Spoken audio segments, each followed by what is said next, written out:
সকাল বন্ধুগণ, I hope you are at the maximum point of spirit and health.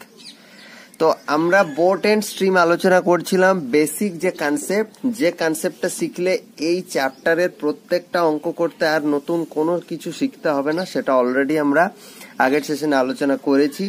আজকে আমরা যেটা স্টার্ট করব, মানে যেটা আলোচনা করব, সেটা হচ্ছে প্রবলেম করব। কারণ ততক্ষণ না আমরা ঠিকঠাক শিখতে পারবো না যতক্ষণ আমরা প্রবলেম প্র্যাকটিস করব না। তো বেসিক আমি শিখেছি। দেখো এই চ্যাপ্টার একটা কথা বলি, এটা পার্সেন্টেজের মতো তুমি ওইখানে একে টাইপ ওয়াইজ ডিভাইড করতে পারবে না। যে পার্সেন্টেজে কি ছিল, দেখো পার্সেন্টেজে তোমার পাস ফেল দিয়ে কিছু অঙ্ক হয়, ভোটে নির্বাচন দিয়ে কিছু অঙ্ক হয়, তারপর তোমার ধরো জনসংখ্যার বৃদ্ধি হ্রাস দিয়ে কিছু অঙ্ক হয়, আবার ধরো আয়তক্ষেত্রের দৈর্ঘ্য এত % বাড়ানো হলো, প্রস্থ কমানো হলো, ক্ষেত্রফলের কি পরিবর্তন হবে, এই টাইপের আমরা টাইপ ওয়াইজ কিছু ক্যাটাগরাইজ করছিলাম সেখানে। এখানে তুমি খুব জোর 3টে অঙ্ক পাবে। স্রোতের বেগ চাইতে পারে, নৌকোর বেগ চাইতে পারে, কখনো কখনো তোমার সময় চাইতে পারে, আবার দূরত্ব চাইতে পারে, অর্থাৎ টাইম, স্পিড এন্ড ডিস্টেন্সের মতো এই চ্যাপ্টারে। ঠিক আছে, তো আমরা কি করব, প্রত্যেক ধরনের অঙ্ক আলোচনা করব, বাট টাইপ ওই রকম টাইপ অনুযায়ী এখানে আমি ডিস্ট্রিবিউট এটা করছি না। আমি ওভারঅল পার্সপেক্টিভটা আলোচনা করছি, যে প্রবলেমে যেরকম হবে। বাট আমি কথা দিচ্ছি এগুলো শেষ করার পর আর কোনো অঙ্ক নিয়ে সমস্যা থাকার কথা না। ঠিক আছে, তো চলো অনেক কথা বললাম, এরপর স্টার্ট করি। দেখো প্রথম অঙ্কটা বলেছে, একটা নৌকা স্রোতের অনুকূলে 1 ঘন্টায় 8 কিলোমিটার যায় এবং স্রোতের প্রতিকূলে 1 ঘন্টায় 2 কিলোমিটার যায়। স্রোতের বেগ ঘন্টায় কত কিলোমিটার? আমি একটা কথা বলি, এই ভিডিওটা দেখার আগে এর প্রিভিয়াস ভিডিওটা অবশ্যই দেখো, আমি ডেসক্রিপশনে লিংক দিয়ে রাখছি। কারণ কনসেপ্ট না জানলে তুমি কি করে করবে অঙ্কগুলো, ঠিক কিনা? ঠিক আছে, তাহলে দেখো এখানে আমরা প্রথমে একদম ওভারঅল পার্সপেক্টিভে অঙ্কটা আলোচনা করব। তাহলে স্রোতের অনুকূলে 1 ঘন্টায় 8 কিলোমিটার যায়। তাহলে স্রোতের অনুকূলে 1 ঘন্টায় 8 কিলোমিটার যায়, তাহলে 1 ঘন্টায় যেটা যায় 1 ঘন্টায় 8 কিলোমিটার যায়। তাহলে 1 ঘন্টায় যেটা যায় সেটাই তো আমার গতিবেগ। তার মানে আমি বলতে পারি স্রোতের অনুকূলে এর গতিবেগ হচ্ছে 8 কিলোমিটার পার আওয়ার, এবং স্রোতের প্রতিকূলে 1 ঘন্টায় 2 কিলোমিটার যায়। স্রোতের প্রতিকূলে 1 ঘন্টায় 2 কিলোমিটার যাই, তাহলে আমি বলতে পারি এর গতিবেগ হচ্ছে 2 কিলোমিটার পার আওয়ার। তাহলে প্রথমের যেটা ছিল সেটা ছিল অনুকূল, মানে ওটাকে ডাউন স্ট্রিম বলতে পারি, আর এটা হচ্ছে আপ স্ট্রিম, কারণ প্রতিকূল ছিল। এরপর দেখো আমি আগের দিন একটা ফর্মুলা, এবং আমি ফর্মুলাটা ডিডাক্ট করিয়েছিলাম যে কিভাবে ফর্মুলাটা বিল্ড আপ হচ্ছে। আজকে তো আর সেটা করব না, আজকে জাস্ট আমার জানতে চাইছে স্রোতের বেগ কত। তাহলে দেখো কালকে আমরা বারবার আলোচনা করেছি যে যখন আমার ডাউন স্ট্রিম ভেলোসিটি দেওয়া থাকবে এবং আপস্ট্রিম ভেলোসিটি দেওয়া থাকবে, তখন সেখান থেকে আমাকে যদি নৌকোর বেগ বের করতে হয়, তাহলে দুটোকে যোগ করে 2 দিয়ে ভাগ করব, তাহলে আমরা কি পাবো? তাহলে আমরা নৌকোর বেগ পাবো। ঠিক আছে, আর ডাউন স্ট্রিম ভেলোসিটি থেকে আপস্ট্রিম ভেলোসিটি মাইনাস করে সেটাকে আমরা যদি 2 দিয়ে ভাগ করি, তাহলে সেখান থেকে আমরা কি পাবো? সেখান থেকে আমরা স্রোতের বেগ পাবো। ঠিক কিনা? প্রশ্নটা দেখো SSC 2005 এসেছিল। তাহলে আমাকে এখানে স্রোতের বেগ চাইছে, তাহলে স্রোতের বেগ চাইছে, তাহলে আমি এই ফর্মুলাটা ইউজ করবো। তাহলে ডাউন স্ট্রিম ভেলোসিটি কত? 8।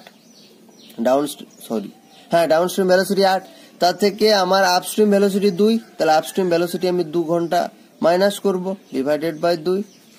তাহলে 8 থেকে 2 গেলে কত থাকে? 6/2, মানে আনসার কত হবে? 3 কিলোমিটার পার আওয়ার। স্রোতের বেগ কত? 2 3 6, তার মানে অপশন বি। ঠিক আছে, দেখো যে ডেটাগুলো দেওয়া আছে সেই ডেটাগুলো প্রথমে কি করতে হবে, তোমাকে লিখে নিতে হবে, তাহলে তোমার বুঝতে সুবিধা হবে। চলো পরের অঙ্ক। পরের অঙ্কে বলেছে দেখো, 1 ঘন্টায় একটা নৌকো স্রোতের অনুকূলে 11 কিলোমিটার এবং স্রোতের প্রতিকূলে 5 কিলোমিটার যায়। স্থির জলে নৌকোর বেগ। আমি আগের দিন বলেছিলাম স্থির জলে নৌকোর বেগ মানে জাস্ট নৌকোর বেগটা তোমাকে বের করতে হবে। তাহলে স্রোতের অনুকূলে 11 কিলোমিটার, তাহলে আমি যদি লিখি এখান থেকে, তাহলে ডাউন স্ট্রিম ভেলোসিটি বা ডাউন স্ট্রিমের স্পিড কত? 11 কিলোমিটার। ঠিক আছে, এবং আপস্ট্রিমে 5 কিলোমিটার।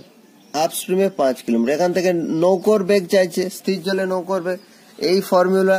তাহলে নৌকোর বেগ যখন চাইছে, তাহলে downstream plus upstream divided by 2। ঠিক কিনা? তাহলে ডাউন স্ট্রিম কত? ডাউন স্ট্রিম 11 প্লাস আপস্ট্রিম কত? 5 ডিভাইডেড বাই 2। তাহলে 11 × 5 = 16/2, তার মানে হচ্ছে কত? বোটের ভেলোসিটি দেখো 8 km/h। কোন অপশনে আছে? Option C. নৌকার গতিবেগ এখানে 8 km/h। যখনই তোমাকে ডাউনস্ট্রিম ভেলোসিটি দেওয়া থাকবে বা স্পিড দেওয়া থাকবে, আপস্ট্রিম দেওয়া থাকবে, ওই দুটো যখনই দেওয়া থাকবে এবং সেখান থেকে যদি তোমাকে বোট বের করতে বলে তখন তুমি ডাউনস্ট্রিম প্লাস আপস্ট্রিম বাই 2 বের করবে। আর যদি সেখান থেকে তোমাকে স্ট্রিম বা কারেন্ট বের করতে বলে ডাউনস্ট্রিম থেকে আপস্ট্রিমটা মাইনাস করে 2 করে দেবে, তোমার আনসার মিনিটের মধ্যে চলে আসবে। এটা ছিল ট্রিক্স, শর্ট ট্রিক্স। বাট এই ফর্মুলাটা কিভাবে আসছে সেটা বুঝতে গেলে, এই যে ফর্মুলাটা কেন এটা হচ্ছে, কোথা থেকে আসছে, এটা বুঝতে গেলে তোমাকে আগের ভিডিওটা দেখতে হবে, যেটা লিংক আমি ডেসক্রিপশনে দিয়ে রাখবো। ওকে, চলো পরের অঙ্ক দেখো। পরের অঙ্কে কি বলছে? একজন মাঝি স্রোতের অনুকূলে 5 মিনিটে 1 কিলোমিটার পথ যায়। একজন মাঝি স্রোতের অনুকূলে 5 মিনিটে 1 কিলোমিটার পথ যান নৌকোতে এবং স্রোতের প্রতিকূলে 1 ঘন্টায় 6 কিলোমিটার পথ যান। স্রোতের গতিবেগ কত? এসএসসি 2010। দেখো অঙ্কটার মধ্যে কিছুই নেই, জাস্ট তোমাকে একটু বের করে নিতে হবে। দেখো মাঝির গতিবেগ হচ্ছে স্রোতের অনুকূলে 5 মিনিটে 1 কিলোমিটার, এখানটাই যত আছে প্রশ্নটা 5 মিনিটে 1 কিলোমিটার। তাহলে আমাকে তো 5 মিনিটে করলে হবে না, আমাকে আওয়ারে বের করতে হবে। তাহলে 5 মিনিটকে যদি আমি 12 দিয়ে গুণ করি তাহলে 12 × 5 = 60, মানে 60 মিনিট মানে 1 ঘন্টা। তাহলে এটাকেও গুণ করবো 12 দিয়ে, তার মানে আলটিমেটলি 12 × 5 = 60, মানে 1 ঘন্টায় কত যাচ্ছে? 1 ঘন্টায় যাচ্ছে আমার 12 কিলোমিটার। তার মানে মাঝির গতিবেগ ডাউন স্ট্রিমে মাঝির গতিবেগ কত? 12 কিলোমিটার/আওয়ার এবং স্রোতের প্রতিকূলে 1 ঘন্টায় 6 কিলোমিটার। তাহলে ভালো করে যদি লিখি তাহলে ডাউন স্ট্রিমে মাঝির গতিবেগ হচ্ছে 12 কিলোমিটার/আওয়ার, যেটা আমি বের করলাম। আর আপ স্ট্রিমে দেখো স্রোতের প্রতিকূলে 1 ঘন্টায় 6 কিলোমিটার, তার মানে 6 কিলোমিটার/আওয়ার, সেটা তো দেওয়াই আছে পরিষ্কার। সেখান থেকে কি চাইছে? স্রোতের গতিবেগ কত? তাহলে স্রোতের গতিবেগ এখান থেকে বের করা তো একদম ইজি। তাহলে স্রোতের গতিবেগ কত গো? তাহলে স্রোতের বলেছে মানে মাইনাস করবো, তাহলে ডাউন স্ট্রিম হচ্ছে 12, আপস্ট্রিম হচ্ছে 6/2, তার মানে হচ্ছে এত কিলোমিটার/আওয়ার হবে এখানে। তাহলে 6/2 মানে হচ্ছে 3 কিলোমিটার/আওয়ার। দেখো কোন অপশনে 3 কিলোমিটার/আওয়ার আছে? 3 কিলোমিটার অপশন এতেই আছে, দেখো 3 কিলোমিটার/আওয়ার। ঠিক আছে, চলো পরের অঙ্ক। পরের অঙ্কে কি বলেছে দেখো, একজন ব্যক্তি স্রোতের অনুকূলে 32 কিলোমিটার এবং স্রোতের প্রতিকূলে 14 কিলোমিটার যায়। তার মানে ডাউন স্ট্রিমের ডিস্টেন্স কত? 32 কিলোমিটার, আর আপ স্ট্রিমের ডিস্টেন্স কত? 14 কিলোমিটার। এটা ডিস্টেন্স না, এটা হচ্ছে ডাউন স্ট্রিম, এটা আপ স্ট্রিম। ঠিক আছে, তাহলে একজন ব্যক্তি স্রোতের অনুকূলে 32 কিলোমিটার যাচ্ছে, স্রোতের প্রতিকূলে 14 কিলোমিটার যাচ্ছে। যদি প্রত্যেক দূরত্ব অতিক্রম করতে তার 6 ঘন্টা সময় লাগে, এটা যখন যাচ্ছে এটাতে টাইম হচ্ছে 6 ঘন্টা লাগছে, এটা যখন যাচ্ছে এটাতেও টাইম হচ্ছে 6 ঘন্টায় লাগছে। তাহলে কি বলছে? স্রোতের গতিবেগ কত কিলোমিটার/ঘন্টা? তাহলে তুমি ভালো করে ভাবো, টাইম দেওয়া আছে, তাহলে এটা ডিস্টেন্স আপন স্পিড ইকুয়াল টু আমরা টাইম করতে পারি। তাহলে ডাউন স্ট্রিমের ক্ষেত্রে স্পিড কি হবে? ডাউন স্ট্রিমের স্পিড হবে বোট প্লাস স্ট্রিম, আর আপ স্ট্রিমের ক্ষেত্রে স্পিড কি হবে? Boat minus stream. ঠিক কিনা? তাহলে ডিস্টেন্স দেখো, ডাউন স্ট্রিমের ডিস্টেন্স হচ্ছে 32 ডিভাইডেড বাই ডাউন স্ট্রিমে হবে বোট প্লাস স্পিড, এটাতে সময় লাগছে কত? 6 ঘন্টা। আমার আপ স্ট্রিমে কি হবে? আপ স্ট্রিমে দেখো 14 কিলোমিটার অতিক্রম করছে, 14 কিলোমিটার অতিক্রম করছে, তাহলে বোট মাইনাস স্ট্রিম হবে আপ স্ট্রিমে, সেখানে সময় কত লাগছে? সময় লাগছে ওই 6 ঘন্টায়। তাহলে এখান থেকে আমি যদি ক্যালকুলেট করার চেষ্টা করি তাহলে দেখো 6b plus 6x equal to 32, আর এদিক থেকে আমি কত পাবো? এদিক থেকে আমি পাবো 6b minus 6s equal to 14। আমার কি চাইছে? স্রোতের গতিবেগ চাইছে, স্রোতের গতিবেগ চাইছে মানে এস চাইছে, তার মানে আমাকে বিটা কাটতে হবে। তাহলে দুটো ইকুয়েশনকে আমি just 6b plus 6s equal to 32 লিখে নিলাম, আর ওটা 6b minus 6s equal to লিখে নিলাম কত? 14। আমাকে কি করতে হবে? বি রাখতে, স্ট্রিম চাইছে না, স্রোতের গতিবেগ চাইছে, তার মানে বি কাটতে হবে। বি কাটতে গেলে এটা মাইনাস করতে হবে, তখন এটা প্লাস হবে, তখন এটা মাইনাস হবে। ঠিক আছে, তাহলে দেখো বি বি কেটে গেল, তাহলে 12s 12s ইকুয়াল টু এটা কত থাকছে? 8 আর 4 12, 3 2 থেকে 1 গেলে 1। ঠিক আছে, তাহলে s ইকুয়াল টু কত থাকছে? 18/12। তাহলে দেখো যদি এটা কাটাকুটি করো, 3 6 18, 3 4 12, 2 3 6, 2 2 4, তার মানে স্পিড কত আসছে? স্পিড আসছে 3/2। 3/2 মানে এটা আমরা জানি 1.5 কিলোমিটার/আওয়ার।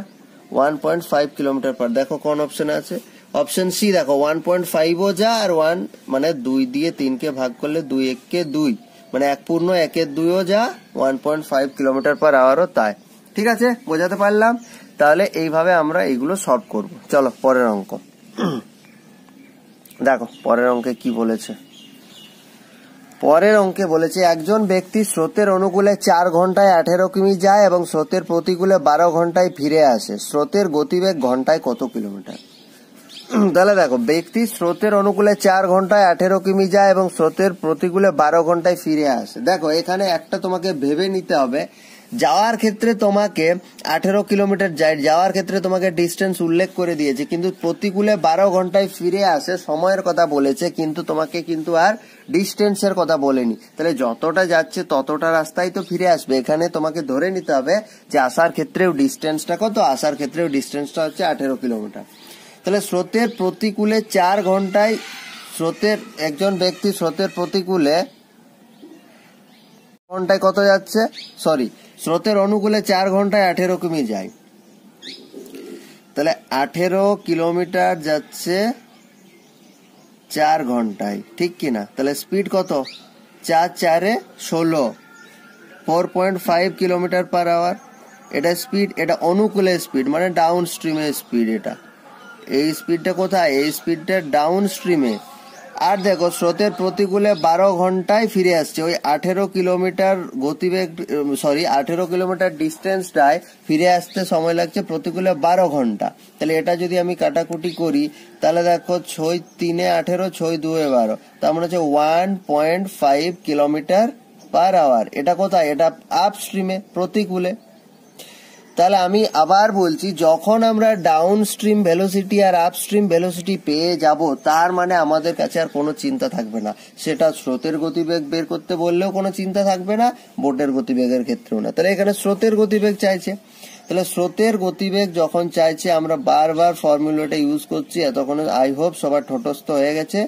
স্রোতের গতিবেগ যখন বার করব তখন ডাউন স্ট্রিম, এখানে ডাউন স্ট্রিম মানে 4.5 থেকে আপ স্ট্রিম 1.5 মাইনাস করবো বাই 2।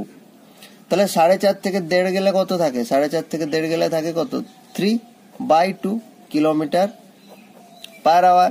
তার মানে 3 দিয়ে 2 আগের অঙ্কতেই করলাম, 1.5 কিলোমিটার পার আওয়ার। দেখো কোন অপশনে 1.5 কিলোমিটার পার আওয়ার আছে, অপশন বি। তাহলে option B is the correct answer. ঠিক আছে, চলো আজকের শেষ প্রশ্ন। একজন ব্যক্তি স্রোতের প্রতিকূলে 1 ঘন্টায় 2 কিলোমিটার যায়। তাহলে একজন ব্যক্তি স্রোতের প্রতিকূলে ডাউন স্ট্রিমে 1 ঘন্টায় 2 কিলোমিটার যায়, তার মানে 2 কিলোমিটার পার আওয়ার হচ্ছে ওটা স্পিড, ডাউন স্ট্রিম স্পিড। এবং স্রোতের অনুকূলে 10 মিনিটে 1 কিলোমিটার যায়। এটা স্রোতের প্রতিকূলে মানে আপ স্ট্রিম। এবং ডাউন স্ট্রিমে কি বলছে, ডাউন স্ট্রিমে বলছে 10 মিনিটে 1 কিলোমিটার যায়। এখানে একটু ভাবার আছে, ঠিক আছে? 10 মিনিটে যদি 1 কিলোমিটার যায় তাহলে 1 ঘন্টায় কত, তাহলে 10 6 60, তাহলে এটাকেও 6 দিয়ে গুণ করব, তার মানে টোটাল 60 মিনিটে কত যাচ্ছে, 60 মিনিটে যাচ্ছে 6 কিলোমিটার। 60 মিনিটে 6 কিলোমিটার মানেই আমি বলতে পারি ওর স্পিড হচ্ছে, ওর ডাউন স্ট্রিম স্পিড হচ্ছে 6 কিলোমিটার পার আওয়ার। কারণ কি 60 মিনিট মানেই তো 1 ঘন্টা। ঠিক আছে, তাহলে এখানেও দেখো আমরা upstream velocity 2 kilometre per hour, downstream velocity 6 kilometre per hour পেয়ে গেলাম। এবার স্থির জলে 5 কিলোমিটার যেতে কত সময় লাগবে বলেছে। স্থির জলে 5 কিলোমিটার যেতে কত সময় লাগবে, তার মানে আগে আমাকে কি করতে হবে, স্থির জল বলেছে, তার মানে শুধুমাত্র নৌকোর গতিবেগটাই আমি যাব। তাহলে এখান থেকে আগে আমাকে নৌকোর গতিবেগ বের করতে হবে। তাহলে নৌকোর গতিবেগ এখান থেকে আমি কিভাবে বের করব না, আগে এই ফর্মুলাটা আমরা প্রত্যেকটা অঙ্কে আলোচনা করছি। Downstream velocity 6 kilometre per hour plus upstream velocity 2 kilometre per hour, সেটাকে 2 দিয়ে ভাগ করব। তাহলে 6 8 2 8, 8/2, তার মানে কত হচ্ছে 4 কিলোমিটার পার আওয়ার। তাহলে নৌকোর গতিবেগ হচ্ছে 4 কিলোমিটার পার আওয়ার। তাহলে 1 ঘন্টায় যদি 4 কিলোমিটার পার আওয়ার যায়, তাহলে 5 কিলোমিটার যেতে কত সময় লাগবে? তাহলে 5 কিলোমিটার যেতে নৌকোটার কত সময় লাগবে, 5 কিলোমিটার যেতে সময় লাগবে। তাহলে আমরা সময় সমান কি জানি, সময় সমান আমরা জানি ডিস্টেন্স এখানে 5 কিলোমিটার ডিভাইডেড বাই স্পিড হচ্ছে 4, ডিস্টেন্স হচ্ছে 5 কিলোমিটার বা এটা হচ্ছে কিলোমিটার পার আওয়ার। তাহলে কিলোমিটার কেটে গেল, তাহলে 5/4 মানে 4 × 4 একে 4 হচ্ছে মানে 10, দাঁড়াও, মানে 1 পূর্ণ 1 4 হচ্ছে, ঠিক কি না? 1 পূর্ণ 1 4 হচ্ছে, তাহলে 1 পূর্ণ 1 4 মানে কি 1 ঘন্টা কমপ্লিট আছে, তার মানে 1 ঘন্টা প্লাস এই 1 4 মিনিটটাকে যদি আমি 1 4 ঘন্টাটাকে মিনিট করলে 60 দিয়ে গুণ, 4 15 60, তার মানে 1 ঘন্টা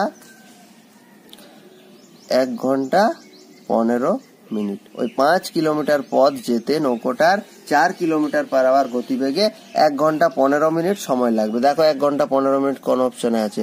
অপশন সি আছে, দেখো 1 ঘন্টা 15 মিনিট। ঠিক আছে, তাহলে দেখো অঙ্কগুলো কি হবে, অঙ্কগুলো প্রথমে তোমাকে প্রথম যখন তুমি প্র্যাকটিস স্টার্ট করছো, তোমাকে ডেটা যেগুলো দেওয়া আছে সেগুলো লিখে নিতে হবে।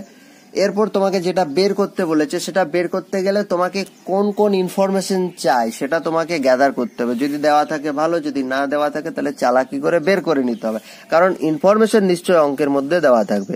ওটাই তো তোমাকে ওরা পরীক্ষা নেবে যে তুমি ব্যাপারটা ধরতে পারছো কিনা। ঠিক আছে, তাহলে আজকে এ পর্যন্তই, পরের দিন আবার আমরা প্র্যাকটিস করব অঙ্ক। ঠিক আছে, আশা করি কনসেপ্টের সাথে আমি এই অঙ্কগুলো করিয়ে বেশ এগুলো বোঝাতে পারলাম। ঠিক আছে, সবাই এভাবে প্র্যাকটিস করো, নিশ্চয়ই পারবে। আমি যখন পারছি সবাই পারবে। ঠিক আছে, ওকে, থ্যাংক ইউ। পরের সেশনে আবার দেখা হচ্ছে।